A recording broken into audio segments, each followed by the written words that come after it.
want to bring you the story now of a Canadian in Japan who lived through today's record-setting earthquake. Ryan Goldie teaches at the Columbia International School near Tokyo. That's an English language school that teaches the Ontario curriculum near Tokyo. He was teaching class when the quake struck, and he and his students are now stranded in the school gym. He joins me now by Skype.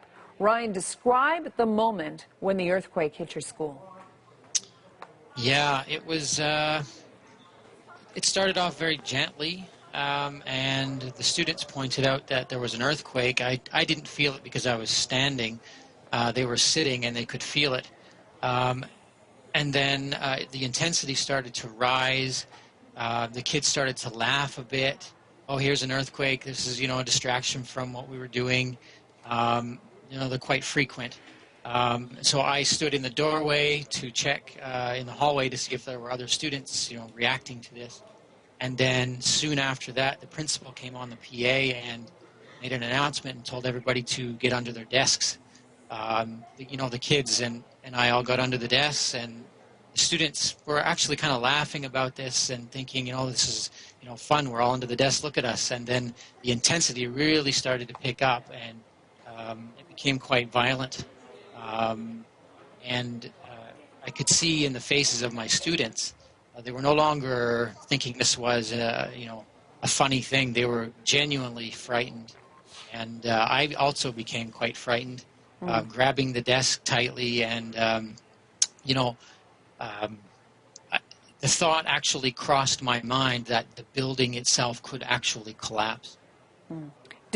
Was there a lot of damage to the school such that it would have put the students in danger? No, there was no damage to the school, but I'm telling you, it shook. It shook quite a bit, more than I've ever felt a structure shake in my 6 years here. Describe that for me, because we do have the image now of you and your students under the desks, and they're not taking it too seriously, but you said, and at one point it became violent enough that they did. What do you mean it became violent enough? Yeah, mostly it was the length it had been going on, plus the amount of shaking.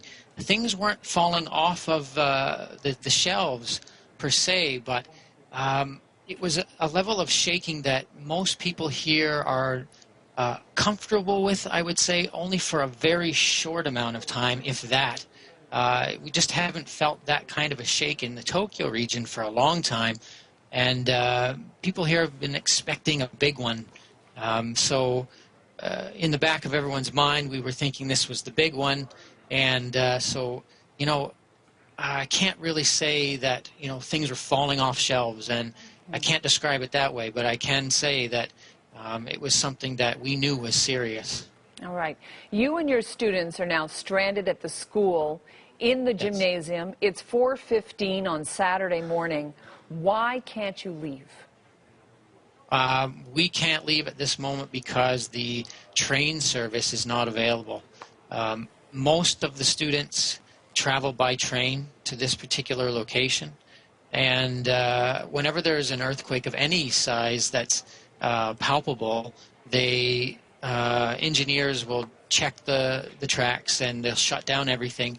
But in this case, the whole network, which is a virtual spider web of trains, has just come to a screeching halt. And so we're all stuck here waiting for the first train to start rolling, and we have no idea when that will be. As I understand it also, the cell phone service has been spotty in the wake of this. Those children's parents and guardians must be going out of their minds. Yeah, well, we've been lucky that the email service quickly came back online on the cell phones, but still, I can't get through to call anybody. The landlines have been working on and off, and the school took attendance quickly and emailed all the parents quickly, which students were here and accounted for, which ones had, maybe left with friends. So, parents, at first, no questions, people were going crazy. Students were were really upset. Couldn't get in touch with anybody, but that's pretty normal in an earthquake situation. However, this one being as serious as it is became even worse. How long will you be stranded there? Do you know?